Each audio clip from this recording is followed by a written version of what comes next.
I wasn't planning on doing this, but you brought in a guest. Oh, I did. And I thought that I don't have the clip pulled up, but an interesting thing to talk about, I think, and maybe this is just me like going to Corey because Andre the Black Nerd, someone I'm sure you're very familiar with, Yeah. he made this video I saw of him walking the show floor at Comic-Con. And do you want to, I mean, you're going to figure it out quick. Do you want to take a guess at what he said was one of the most prized collectibles at the convention this year? The popcorn buckets. I saw his video. Yeah.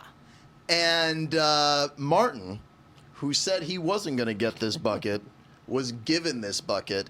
And why don't you show it to the people? All right. Yeah.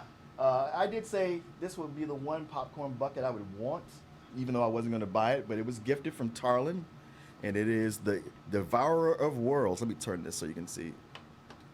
It's so cool. If only it talked. I am Galactus.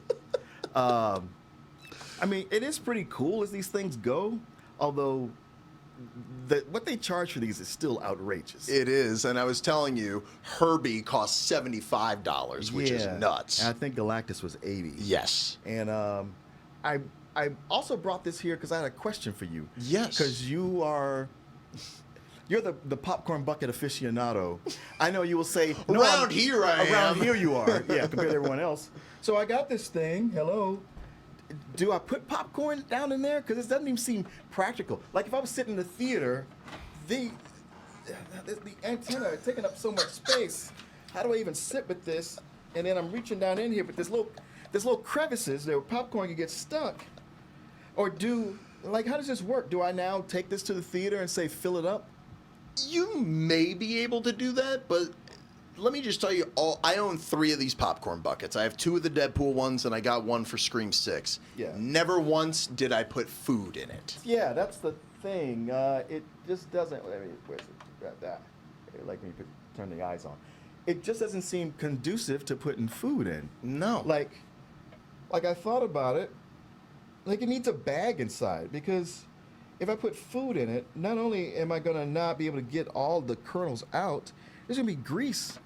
And how do I go about cleaning this thing? Yeah, right. You're going to put that in your fucking dishwasher and fucking melt it. Yeah. So I think it probably says under there somewhere like, hand wash only, or some shit. But yeah, I thought that was cool that you got that because, I mean, it'll look great in an office or something like that. Yeah. But that's what You know what?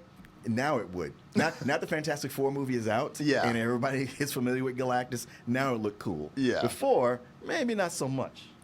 But I think it's a pretty nice one, but I'm not big on Fantastic Four, so I wasn't like, ooh, I gotta get it. But it is cool looking. I do appreciate the design of it.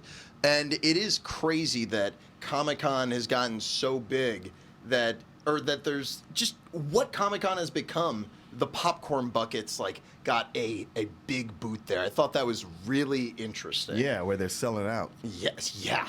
Selling out and there's high demand for them, which is really crazy. I mean, it's a manufactured demand, but hey, people are jumping on it. They are, and people do want them. I hear that this Galactus one was very, very popular. Yeah, no, he had to track these down, I think, on eBay or something. Oh man, I hope he didn't overpay for it. He also got one for Corey.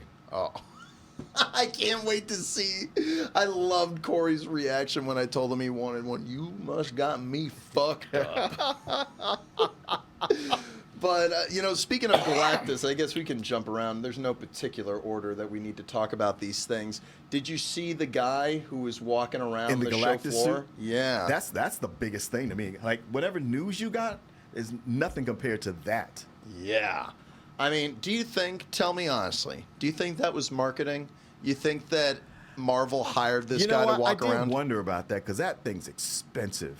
It is so detailed and nice. Nice. It's so detailed in the way it works. I mean, if they did, good on them.